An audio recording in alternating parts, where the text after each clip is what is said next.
Alam mo ba kung bakit may mga content creator na tuloy-tuloy ang growth habang ang iba nawawala sa gitna ng laban? Hindi lang yan dahil sa galing, kundi dahil sa ugali na pinipili nila araw-araw. Una, disiplina. Hindi sila umaasa sa sipag kapag may gana lang. Kahit pagod, kahit walang mood, gumagawa pa rin sila. Kasi alam nila, consistency beats motivation. Pangalawa, focus. Hindi sila paiba-iba ng direksyon. Alam nila kung sino ang audience nila at anong value ang ibibigay nila. Hindi sila nadadala sa kung ano lang ang trending. May sarili silang linya. Pangatlo, humility o mapagpakumbaba. Kahit lumalaki na sila, marunong rin silang tumanggap ng feedback. Hindi sila sarado sa koreksyon, kundi ginagamit nila ito para gumaling lalo.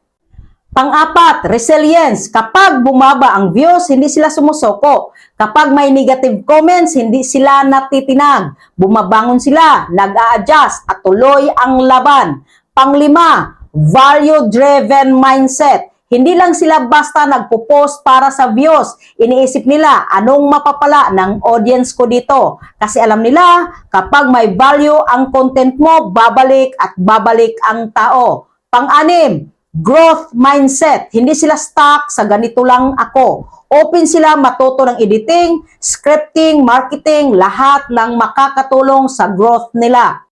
At panghuli, action over perfection. Hindi sila naghihintay na maging perfect ang lahat bago mag-post. Mas importante sa kanila ang makapag-start at makapag-improve along the way.